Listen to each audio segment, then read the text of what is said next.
Bonsoir, merci pour cet accueil et je vais tout de suite vous inviter, même si vous avez très soif et que ça ne sera pas très long, à fermer les yeux ici et aussi là-bas chez vous derrière votre ordinateur.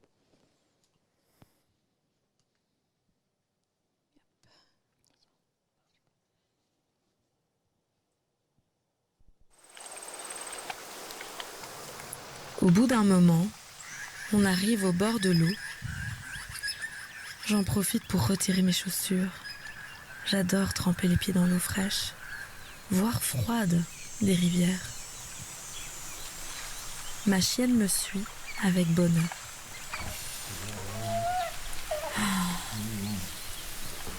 Ça fait du bien.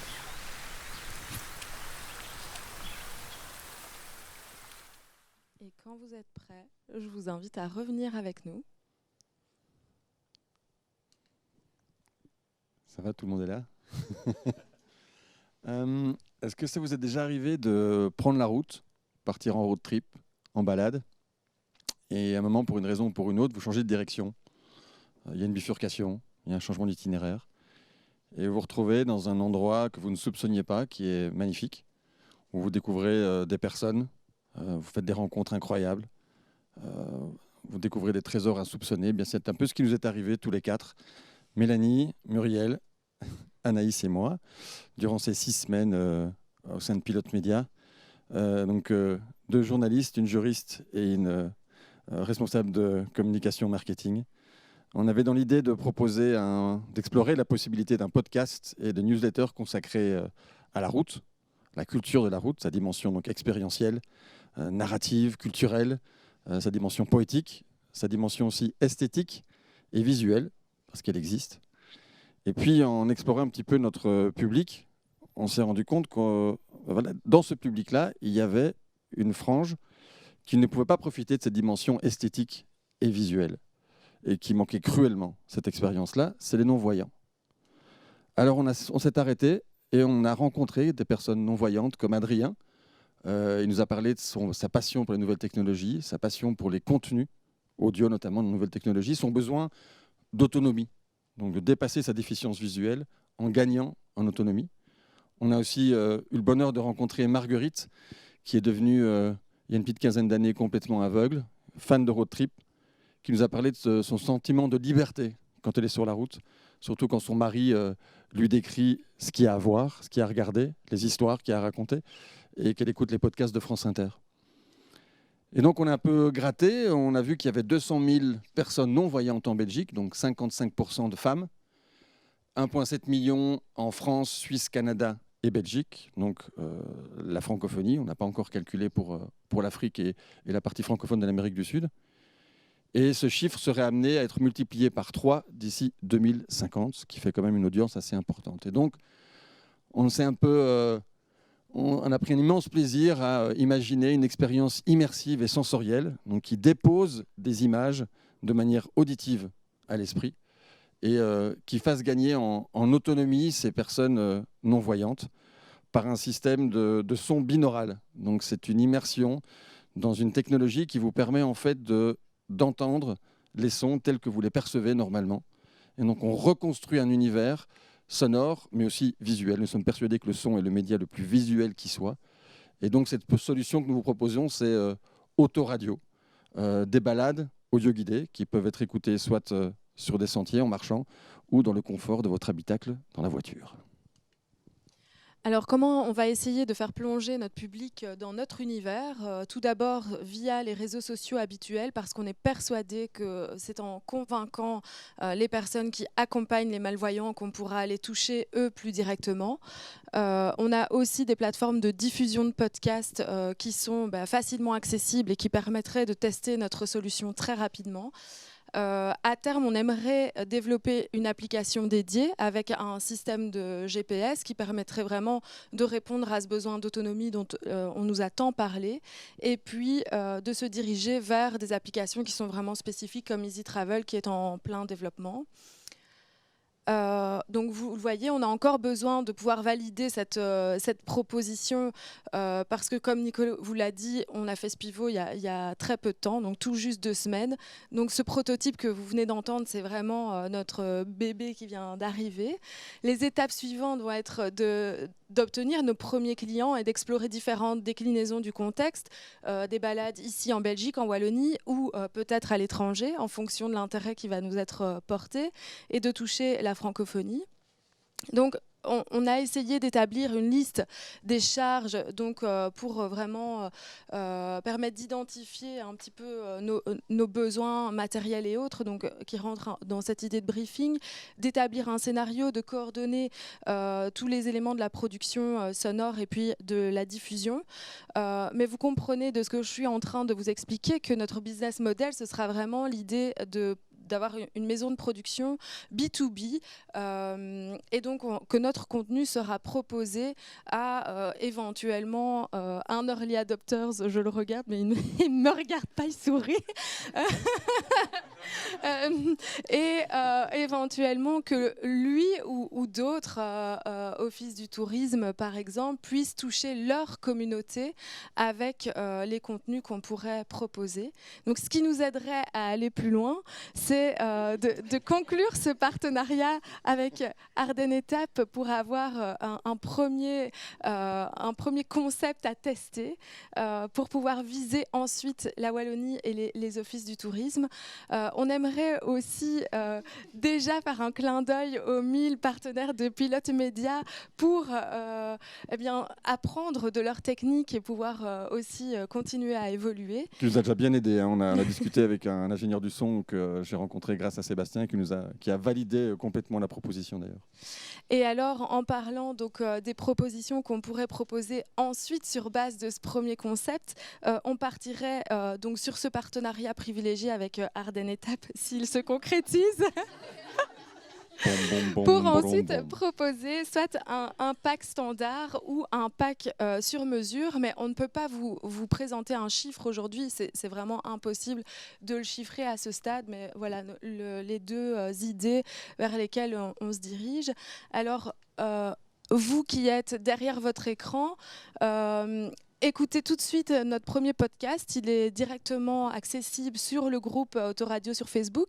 Et puis, vous pourrez aussi écouter la totalité de ce qu'on vous a teasé ici quand vous rentrerez chez vous. Et puis, on est disponible pour les questions. Et on vous remercie en tout cas de votre attention. Voilà. Merci.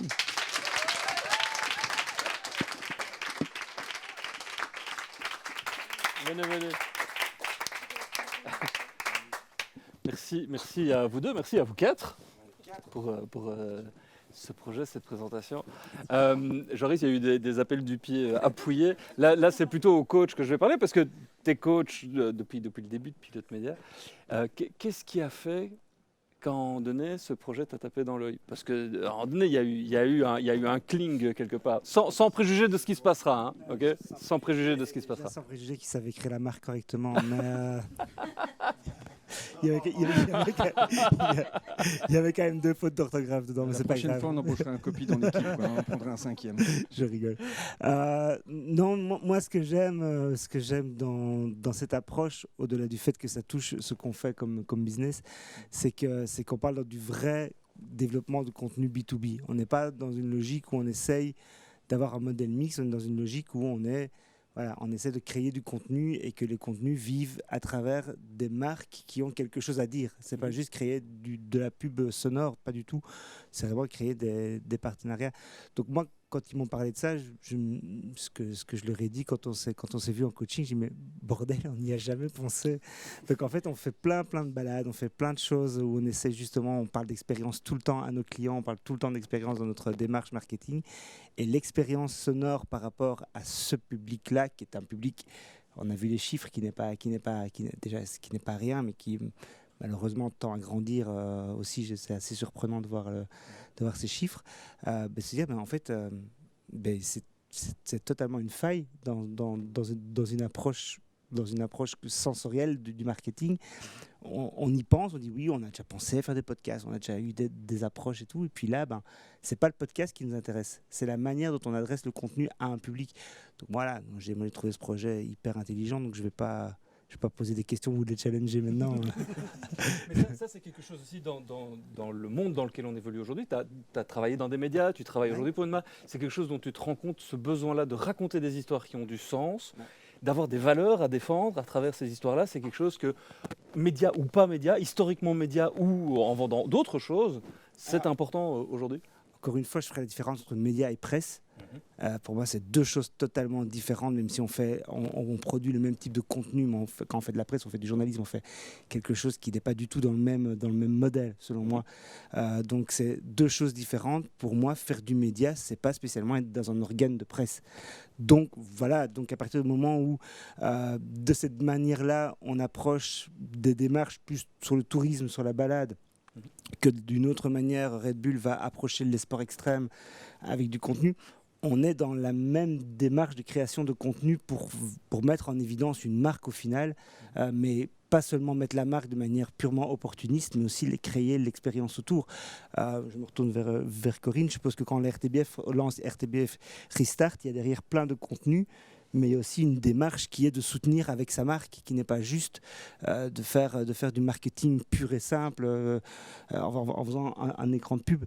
Donc, moi, c'est ce que j'aime dans Pilote Média, tu le sais, c'est ce que j'appuie depuis 3 ans, c'est bon sang, faites du contenu pour des marques, c'est pas sale, et surtout quand il y a une démarche comme ici, une démarche de projet média, de projet de sens et de voilà. Et puis il faut être, puis j'en finirai là, il faut être aussi très je viens de la presse, comme tu le dis, j'ai quand même 15 ans dans la presse, puis maintenant je suis dans le milieu, on va dire privé, en tout cas dans le milieu hors presse.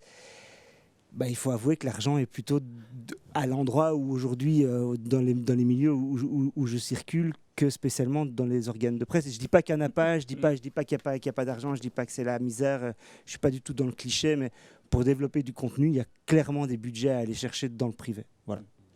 Moi, j'aurais juste envie de te dire un petit mot, outre les appels du pied qu'on a fait ici pour le pitch. Je voulais juste te remercier pour les étoiles dans les yeux que tu as eues le jour où on a parlé de ça. Parce que nous-mêmes, on était en plein doute, vraiment. On était dans un grand moment d'introspection. Est-ce qu'on pivote pas? Et voilà, ça nous a permis d'avoir l'impulse qu'il fallait. Et donc, pour ça, merci. De rien, mais surtout, moi, ce qui m'a plu, c'est que vous avez pris les étoiles. C'est-à-dire que parfois, j'ai vu... Non, mais c'est vrai. Non, mais c'est vrai. J'ai vu... Elle est cadeau, Non, mais si on est là à discuter, sincèrement, vous étiez dans un moment de doute et vous avez pu pivoter parce que ça a fait du sens aussi, ça a fait écho chez vous. Et c'est vrai que parfois, j'ai déjà été confronté à des projets où il y a pas ce pivot. On dit, mais putain, mais vous avez une idée de fou, mais vous devez juste faire ce pivot et ça va aller. Et non, ça reste coincé. Donc voilà.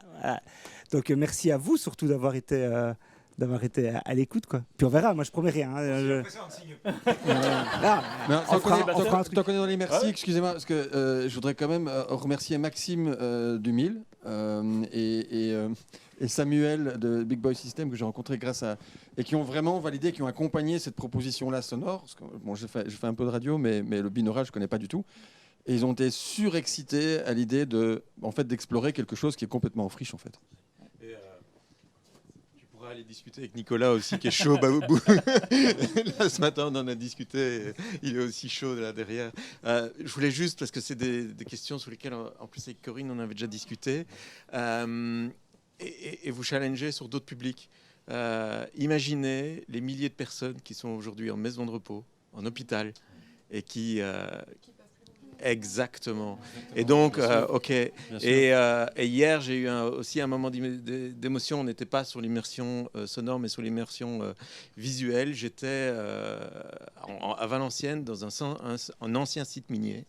Et en fait, ils avaient fait une expérience utilisateur où les mineurs préféraient voir la mine sous casque de réalité virtuelle plutôt que la mine en vrai, le bâtiment en dur, parce qu'ils revivaient l'émotion qu'ils avaient pu vivre au moment donné où ils descendaient dans la mine. Parce qu'il y avait le son, il y avait la possibilité de faire bouger les objets qui étaient les leurs. Et donc, en fait, pour moi, on en a déjà un petit peu discuté, il y a un boulevard devant vous, et exactement. Et donc, vous êtes sur un média qui est une solution qui est émotionnelle, et donc c'est ça les étoiles, quoi. Corinne. Oui, non, parce que, en effet, il y a probablement énormément de potentiel et de choses à faire. By the way, si Ardennes Étape ne veut pas de vous, je connais d'autres, et pas la RTBF, mais qui sont en recherche. C'est pour les mettre un peu la... Les enchères, Ça s'appelle une négociation. J'en connais d'autres qui sont aussi en recherche de solutions qui pourraient ouvrir leur monde à d'autres personnes. Il y a une option. Et ces mêmes personnes avec qui on a déjà investigué toute une série de choses ont mis, je vous le donne comme ça, un point d'attention. Et je ne comprenais pas bien dans la démarche, parce que selon qu'on soit en train de déambuler ou qu'on soit assis dans sa voiture, ce n'est pas la même expérience. Quelle est la question de la portabilité de la solution? Alors, c'est justement quelque chose dont j'ai discuté avec Samuel. Il y a, alors après, c'est encore un mode exploratoire, mais il y a tout à fait moyen d'avoir un contenu qui soit linéaire à écouter chez soi, et qui répond d'ailleurs à un besoin d'une des personnes qu'on a rencontrées, qui, elle, ne voyage pas, mais qui est chez elle, mais qui a le goût de cette expérience-là. Et il y a aussi la possibilité, peut-être que de manière itinérante, avec une géolocalisation, le son s'active à l'approche de certains points d'intérêt, que ça peut être un point architectural, une église, quelque chose de culturel.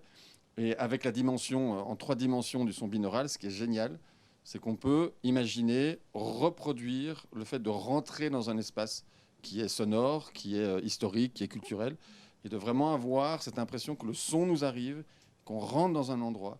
L'histoire est racontée, je schématise, hein, l'émotion est partagée, et puis on la quitte comme si on avance de nouveau sur la route.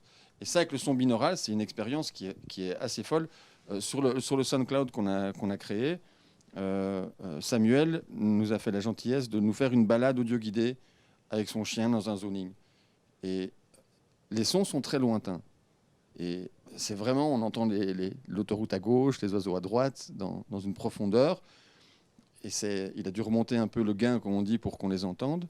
On les entend distinctement. Mais j'imagine une reconstitution historique, une ambiance qui fourmille une forêt. C'est hallucinant ce qu'on peut reproduire avec cette technologie-là. Ouais. Et si vous ne connaissez pas, allez voir. C'est une expérience qui est magnifique et horrible en même temps. Ça s'est passé ici. C'est une balade audio, si on peut l'exprimer comme ça, où vous revivez les événements dramatiques de la Shoah dans les rues de Paris. Et pour la portabilité, juste pour répondre au final à la question, l'application dédiée, c'était aussi l'idée de pouvoir emmener avec soi les contenus, la localisation GPS. Maintenant, on a quand même des techniques sur les smartphones. Après, il faut qu'on puisse le développer aussi. Mais on a un outil qu'ils utilisent, parce qu'ils nous ont dit qu'ils utilisaient beaucoup le smartphone, et qu'on peut adapter à ce public-là. Mélanie, tu étais sur la route, toute une partie, toute la sainte journée. Il fallait la faire. Comment tu as vécu ce projet-là? Tu étais à distance, tu es revenu, puis tu es reparti. Tu as presque vécu l'expérience que tu étais en train de proposer. Comment tu as vécu ça? Mais c'est vrai qu'au début, il y a eu ces présentations de projets et moi, je me suis tout de suite sentie attirée évidemment par ce projet de la route que Nicolas a proposé. On avait peut-être des premiers, deuxième, troisième choix. Moi, j'avais qu'un premier choix. Et voilà. Et c'est vrai que, en fait, la route, donc voilà, on en a parlé beaucoup parce que c'était très très large. Et donc moi, par exemple, je suis passée pendant mon chemin le long du canal du Midi. Il y avait aussi, j'étais sur la route, j'étais sur la route, j'écoutais des podcasts. Près du canal du Midi, il y avait ces bateaux. Je me suis dit, c'est aussi un chemin, c'est aussi une route. Et donc, ça allait vraiment dans tous les sens. Et j'ai aussi écouté des podcasts. Et il y en avait un notamment que j'ai écouté, dont on avait parlé avec Laurent, qui était hyper immersif. Et donc, on allait au Sénégal. Et il y avait tous ces bruits d'ambiance. Et quand on est parti alors sur cette idée vraiment pour les malvoyants, je me suis dit, mais il faut vraiment avoir il faut qu'on soit sur place, quoi. Et ce podcast, en tout cas, était vraiment très, très immersif. Et je me sentais au Sénégal, j'étais au volant de mon van. Et c'est ça. Et je me suis dit vraiment, si on arrive à avoir quelque chose comme ça, où on se sent vraiment à l'endroit dont on parle, c'est super. Donc je vois vraiment toutes les possibilités. Et c'est vrai que... Ouais. Et aussi, c'est vrai que les personnes malvoyantes, pour répondre aussi à la question, utilisent vraiment beaucoup l'iPhone et avec le voice-over. Et je pense qu'il y a vraiment des choses super chouettes à utiliser. Et c'est ça aussi l'idée qu'on a, c'est quand on parle d'autonomie, c'est vraiment si on peut avoir vraiment la trace GPS. Je pense qu'il y a vraiment moyen de rendre vraiment la balade autonome. Et au-delà de l'écouter, que ce soit au volant, dans une voiture, à la maison ou en marchant, il y a encore plein d'autres possibilités à faire. Quand on parle de côté sensoriel, on peut y ajouter aussi le goût. Il y a vraiment plein de choses. Enfin, moi, j'ai l'impression qu'on... Donc voilà. Longtemps. On arrive tout doucement au terme. Ah, il y avait encore une question. Laurent ? Question, remarque. Oui, pas vraiment une question. Moi, juste une observation, un petit retour méthodo sur le programme, mais qui rejoint un peu tout ce qui s'est dit là. Hein. Moi, ce qui m'a amusé, excité, emballé dans la démarche, c'est que vous avez eu l'intelligence et le courage de ce gros changement, hein, de ce pivot. Et ça c'est toujours admirable. Surtout qu'ici, c'est partir d'une audience potentielle très très large, qui n'est pas intéressé par la route ou le voyage, et de commencer par une réduction apparente. On a vu les chiffres des aveugles, mais en fait, moi, ce que vous m'avez transmis, hein, parce que c'est pas moi qui ai vu quoi que ce soit, mais ce que vous m'avez transmis, c'est ce potentiel, parce qu'il n'y a aucun malvoyant dans l'Assemblée ici, et on est tous super excités, à peu près, j'imagine. C'est juste une mise en abîme, c'est vraiment un axe qui est, OK, si ça apporte une immersion réelle pour les malvoyants, qu'est-ce que ça peut avoir comme effet pour l'humanité presque? Je veux dire, rendre hyper puissamment des voyages uniquement par l'auditif, même le binaural, mais peu importe, ça sera, pour moi c'est un truc en plus, mais ça, en fait, ça réouvre un champ de possibles. Et en fait, vous avez accepté de prendre ce risque qui, finalement, est une potentialité incroyable. Et ça, dans un cheminement de 6 semaines. Donc moi, je dis bravo, vraiment, c'est extraordinaire, quoi. Merci beaucoup pour ça aussi.